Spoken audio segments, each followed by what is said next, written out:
Hello students, good morning all of you. तो students, आज हम बात करने वाले हैं हमारे न्यू टॉपिक की। और नया टॉपिक क्या है, बहुत इंपॉर्टेंट है, जो हम डिस्कस करने वाले हैं आज। और टॉपिक का नाम हमारे पास है ओजोन। ठीक है, ओजोन जो है जिसको हम रिप्रेजेंट करते हैं किससे, O3 से। ठीक है स्टूडेंट्स, पहले बात कर लेते हैं अर्थ की लेयर्स की, देन उसके बाद बात करेंगे इसकी ओजोन की, ओजोन क्या है और ओजोन डिप्लीट क्यों हो रही है, इसके बारे में क्यों कंसर्न किया जा रहा है, क्यों एक कंसर्न का विषय है ये, और व्हाट आर द ODS क्या होते हैं और किस तरीके से हम प्रिवेंशन कर सकते हैं ओजोन होल्स को रोकने के लिए। ठीक है, तो पहले बात कर लेते हैं अर्थ की लेयर की स्टूडेंट्स। अगर हम बात करें अर्थ के अंदर एटमोस्फेयर के अंदर क्या है, लेयर्स प्रेजेंट होती हैं। जैसे अगर हम बात करें जो लोअर मोस्ट जो लेयर है वो हमारे पास क्या है, ट्रोपोस्फियर्स। ठीक है, ट्रोपोस्फियर। इसके बाद अगर हम ऊपर चलेंगे तो हमारे पास एक लेयर और मिलने वाली है, और वो लेयर जो है हमारे पास वो क्या है, स्ट्रेटोस्फियर। ठीक है, तो हम ये स्ट्रेटोस्फियर की जो लेयर है हमारे पास, हम इसके बारे में क्या करने वाले हैं, बात करने वाले हैं। इसी स्ट्रेटोस्फियर के अंदर हम बात करें 20 एंड 26 किलोमीटर जो है अबव द सी लेवल, यहाँ पर आपको क्या मिलती है, एक लेयर मिलती है। ठीक है, और उस लेयर को हम क्या बोलते हैं यहाँ पे, this layer is called ozone layer. ठीक है, तो यहाँ पर वो मिलने वाली है वो गैसियस लेयर, जिसकी बात करने वाले हैं, ओजोन लेयर। अब इसकी इतनी इंपॉर्टेंस क्यों है, क्यों इसके बारे में हम स्टडी कर रहे हैं, ठीक है, ये सारी चीज़ क्या है हमें इसकी वीडियो के अंदर देखेंगे। तो स्टूडेंट्स, ओजोन क्या है, ओजोन अगर देखा जाए तो एक ब्लूइश में क्या है, एक गैसियस लेयर है। और ये क्या होती है, अगर जनरली इसकी प्रॉपर्टी देखी जाए तो क्या होती है, ये एक पॉइजनस गैस। ठीक है, लेकिन हमारे लिए क्या है, एक बेनिफिशियल रहती है, हमारे लिए क्या काम करती है बेनिफिट के लिए। तो अगर हम बात करें स्टूडेंट्स, तो सन से जो हमारे पास क्या है रेडिएशंस आ रही है, इन रेडिएशंस के अंदर हम बात करें तो हमारे पास एक रेडिएशन होती है that is called UV rays. इसका नाम हमने सुना होगा, अल्ट्रा वायलेट रेडिएशंस। तो ये अल्ट्रा वायलेट रेडिएशन जो होती हैं, इनका मेनली काम क्या होता है students, in ultraviolet radiations के अंदर जो सनलाइट से आ रही है, तो ये क्या होते हैं, काफी हार्मफुल टाइप की क्या होती है रेडिएशंस होती हैं। तो दैट मीन्स इनको क्या, तो ये अर्थ के सरफेस पे क्या होते हैं, रीच नहीं कर पाते। ठीक है, क्यों नहीं रीच कर पाती, क्योंकि ये ओजोन की जो लेयर प्रेजेंट है कहाँ पे, स्ट्रेटोस्फीयर के अंदर, ये करती है इसको प्रिवेंट कर लेती है, इसको होल्ड कर लेती है कहीं कहीं पे, जिसकी वजह से क्या होती है, ये लेयर, ये जो रेज है ये क्या होती है अर्थ सरफेस पर रीच नहीं कर पाती। अब इसका फायदा क्या है, अब इसका फायदा ये है एक्चुअली कि अगर ये रेडिएशंस क्या है अर्थ के ऊपर आ जाए तो उसकी वजह से क्या है, बहुत इससे क्या होते हैं हार्मफुल इम्पैक्ट जो होते हैं हमें देखने को मिल सकते हैं अगर ये आ जाए तो। लेकिन ये किस तरीके से प्रिवेंशन कॉज करती है, तो उसकी अगर हम बात करें तो एक्चुअली स्टूडेंट्स क्या होता है कि ये जो स्ट्रेटोस्फीयर है इसके अंदर जो ओजोन है ये करती है, इन यूवी रेडिएशन वगैरह रहती है, ट्रैप कर लेती है, और क्या होती है इसकी ब्रेकेज कॉज करती है, जिसकी वजह से क्या होती है, स्प्लिट अप हो जाती है किसके अंदर, एक ऑक्सीजन मॉलिक्यूल के अंदर, एक atomic oxygen molecule, monoatomic oxygen molecules के। अब क्या होता है, वापस से क्या होता है, ये जो ऑक्सीजन है ये क्या करती है, अगेन रिकम्बाइन कर लेती है और वापस क्या करते हैं, फिर ओजोन की फॉर्मेशन कर देती है। या इस तरीके से हम इसको रिप्रेजेंट कर दें, क्या करेंगे, क्विकली क्या करते हैं आपस में फिर कंबाइन करेंगे और फिर क्या बना देंगे, ओजोन बना देती है। एंड देन फिर क्या होती है, ओजोन जो यूवी रेडिएशन आती है वो ट्रैप करेंगी, एंड देन क्या होगी, वापस स्प्लिटिंग हो जाएगी। तो इस तरीके से एसोसिएशन एंड डिसोसिएशन जो होता है इनका चलता रहता है। ये एसोसिएशन एंड डिस्ट्रक्शन की अगर बात करें तो क्या होता है, ये चलता रहता है, जिसकी वजह से क्या होता है, मेंटेनेंस जो होती है बनी रहती है इस लेयर के अंदर। और उस लेयर से फायदा हमें ये होता है कि ये यूवी रेडिएशन जो होती है वो अर्थ के सरफेस पर क्या होती है, रीच नहीं कर पाती। अब क्वेश्चन ये होता है कि अगर ये अर्थ के सरफेस पर रीच कर जाए तब क्या होगा। ठीक है, अगर ये अर्थ के सरफेस पे रीच कर जाए तो क्या होगा, इसके इम्पैक्ट क्या देखने को मिलेंगे। तो अगर इसके इम्पैक्ट की हम बात करें स्टूडेंट्स, तो सबसे पहले अगर हम बात करें तो ये क्या करती है, these are the carcinogenic. Carcinogenic मतलब क्या होता है, these are the cancer causing.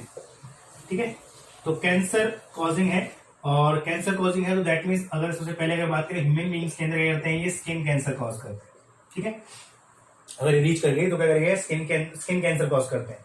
दूसरा अगर हम बात करें इसके अंदर तो कैटरैक्ट कॉज करते हैं ह्यूमन बींग्स के अंदर। ठीक है, नाइट ब्लाइंडनेस जो होती है वो हो जाती है उसकी वजह से। ठीक है, तो एक्चुअली अगर हम बात करें तो हाई पेनिटेबिलिटी रहती है इन रेडिएशंस की, तो जनरेट करते हैं जो जेनेटिक मटेरियल होता है सेल का, उसको क्या करते हैं, उसके अंदर म्यूटेशन कॉज कर देते हैं। और उस म्यूटेशन की वजह से क्या है, जो बीमारियां जो होती है देखने को मिलती हैं, जो कि क्या होती हैं, लीथल होती है। ठीक है, इसके अलावा अगर हम बात करें प्लांट्स की, तो प्लांट्स के अंदर जो फोटोसिंथेसिस एक्टिविटीज होती है उसको भी क्या करते हैं, ये ब्लॉक कर देते हैं। ठीक है, जैसे अगर हम बात करें तो वाटर बॉडी के अंदर अगर हम बात करें तो फाइटोप्लैंक्टन जो होते हैं उनके अंदर क्या करते हैं, फोटोसिंथेसिस एक्टिविटीज को क्या करते हैं, ब्लॉक कर देते हैं, जिसकी वजह से क्या होती है, अगर फाइटोप्लैंक्टन अगर क्या हो गए, मान लीजिए फोटोसिंथेसिस नहीं कर पाएंगे तो प्रोडक्शन नहीं होगा किसका, एनर्जी का, फूड का, और वो फूड का प्रोडक्शन नहीं होगा तो क्या होगा, जू प्लैंक्टन के पास नहीं जाएगा, जू plankton, small fishes, large fishes, तो पूरी जो होल जो फूड चेन है वो क्या हो जाएंगी, डिस्टर्ब हो जाती है। ठीक है, अगर हम लैंड प्लांट्स की बात भी करें तो लैंड प्लांट्स के अंदर क्या करते हैं, ये उनकी ग्रोथ जो होती है उनको रेस्ट्रिक्ट कर देते हैं। ठीक है, उनके अंदर डिफरेंट जो वेरियस काइंड की डिजीज होती हैं वो कॉज कर देते हैं, उनकी ओवरऑल ग्रोथ जो होती है एक तरीके से क्या होती है, रुक जाती है, और प्लस फोटोसिंथेसिस एक्टिविटीज जो होती है वो भी क्या होती है, ब्लॉक हो जाती है। तो अगर देखा जाए तो बहुत ह्यूज इम्पैक्ट पड़ता है अगर ये रेडिएशन क्या आ जाए अर्थ के ऊपर, सरफेस पर आ जाए तो। और इससे बचने के लिए हमारे पास क्या है, जो हमारी ओजोन की जो लेयर है वो ओजोन क्या करती है, लेयर जो है एज ए शील्ड की फॉर्म में क्या करती है, काम करती है। तो कई बार क्वेश्चन पूछ लेते हैं कि ये ओजोन जो शील्ड है वो किस तरीके से काम करती है और किस तरीके से क्या करती है, अर्थ की प्रोटेक्शन करने में क्या करती है, हेल्प करती है, या ह्यूमन बींग्स या लिविंग ऑर्गेनिजम्स की प्रोटेक्शन करने में किस तरीके से हेल्प करती है। अब इस रेडिएशन के बारे, इस लेयर के बारे में कंसर्न क्यों किया जा रहा है, क्यों इसके बारे में इतना इम्पैक्ट किया जाता है, ये तो आप देख चुके हैं। तो दिक्कत अब क्या हो रही है, एक्चुअली क्या है, 1985 के अंदर अंटार्कटिका के अंदर, ठीक है, के अंदर 1985 में इसके अंदर एक होल देखा गया। ठीक है, और इस होल को क्या नाम दिया गया, ओजोन होल का नाम दिया गया।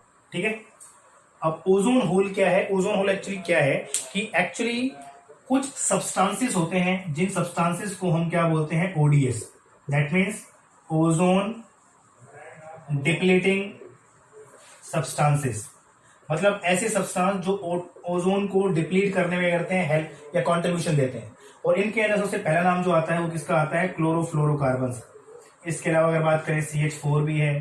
ठीक है, आज हमारे पास क्या, ब्रोमीन कैरिंग आइटम्स है हमारे पास बहुत सारे, जो करते हैं इस टाइप की इम्पैक्ट जो है वो डालते हैं किसके ऊपर, ओजोन के लेयर के ऊपर। अब क्लोरोफ्लोरोकार्बन जो होते हैं ये करते हैं, इसके अंदर जो क्लोरीन एटम है, ये क्लोरीन एटम क्या करता है, रिएक्ट करता है साथ में ओजोन के साथ जाके रिएक्ट करता है, और क्या करता है, उसकी ब्रेकेज कॉज करने में करता है, हेल्प करता है। दैट मीन्स डिस्ट्रक्शन जो होती है इसकी ओजोन के लेयर के अंदर, उसकी डिस्ट्रक्शन में करता है, हेल्प करता है। ठीक है, जिसकी वजह से ओजोन क्या होते हैं, डिस्ट्रक्ट होती है, एंड देन जो फिर जो रिकम्बिनेशन देखने को मिलता है O2 का एंड O का, वो क्या होता है, वापस देखने मिलता है, क्योंकि क्लोरीन क्या करता है, उनके साथ रिएक्ट कर जाता है, जिसकी वजह से क्या होता है, टाइम नहीं मिल पाता है इसको किससे, वापस से उनके आपस में रिएक्ट करके ओजोन की फॉर्मेशन करने का। ठीक है, एक तरीके से इसको हम समझ सकते हैं, जैसे क्या है, जैसे हमारे पास क्या है, फॉर एग्जाम्पल ओजोन जो है किसके अंदर स्प्लिट हो गई, ऑक्सीजन प्लस एटम O के अंदर। अब ये क्या करते हैं, वापस से रिकम्बाइन करके वापस ओजोन की फॉर्मेशन कर रही है, लेकिन ये करता है इनके साथ रिएक्ट करके क्या करता है, ये जो क्लोरीन एटम है ये क्या करता है, वापस से रिकॉम्बिनेशन जो होता है ओजोन का वो नहीं होने देता, जिसकी वजह से डिस्ट्रक्शन जो होती है वो देखने को मिलती है। और ये जो थिकनेस थी, जो इसकी ओजोन की जो थिकनेस है, जो हमारे पास क्या थी 26 किलोमीटर है, ये थिकनेस क्या हो रही है इसकी वजह से रिड्यूस हो रही है, क्योंकि ओनली डिस्ट्रक्शन देखने को मिल रहा है। ठीक है, रिकंस्ट्रक्शन तो वापस देखने को मिल नहीं रहा, जिसकी वजह से इसकी थिकनेस क्या हो रही है, कम होती जा रही है, और ये थिकनेस का कम होना ही क्या कहलाता है, ओजोन होल कहलाता है। ठीक है, इसी को हम क्या बोलते हैं, ओजोन होल बोलते हैं। अब एक चीज और है इसके अंदर कि ये जो क्लोरोफ्लोरोकार्बन है ये मेनली रिलीज कहां से होते हैं, तो अगर हम बात करें तो इन्वायरमेंट के अंदर जो रिलीज होते हैं कहां से होते हैं, लाइक एसी हो गए, एयर कंडीशनर्स हो गए, ठीक है, रेफ्रिजरेटर्स हो गए, ठीक है, रेफ्रिजरेटर्स हो गए, या फिर क्या हो गया, जेट प्लेन्स जो रहते हैं। ठीक है, जो प्लेन रहते हैं, जेट प्लेन्स जो रहते हैं, उनका जो फ्यूल होता है वहां से क्या होते हैं, ये क्लोरोफ्लोरोकार्बन क्या होते हैं, रिलीज होते हैं। और ये सारे क्या करते हैं, रिलीज होने के बाद क्या करते हैं, एटमोस्फेयर के अंदर ऐड हो जाते हैं और रीच कर जाते हैं कहां पे, स्ट्रेटोस्फीयर के अंदर। और स्ट्रेटोस्फीयर में जाकर क्या करते हैं, डिफरेंट केमिकल फोटोकेमिकल रिएक्शंस करते हैं, जिसकी वजह से क्या होता है, डिस्ट्रक्शन देखने को मिलता है किसका, ओजोन लेयर का। ठीक है, और इसकी जो थिकनेस होती है वो कम होती जाती है, जिसको हम क्या बोलते हैं, ओजोन होल बोलते हैं। ठीक है, जो फर्स्ट ऑब्जर्व किया था कहां पे, अंटार्कटिका के अंदर 1985 के अंदर।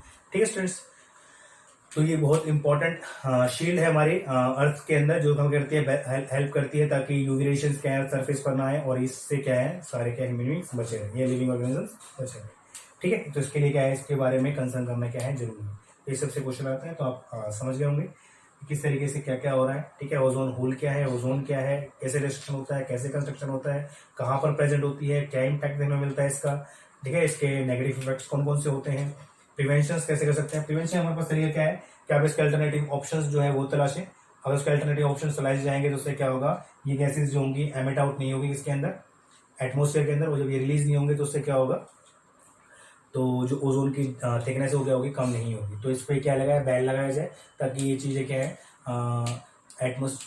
या नेचर की डिस्ट्रक्शन करने में क्या करें हेल्पफुल ना हो। ठीक है, तो अभी के स्टूडेंट्स इतना ही। Thank you so much.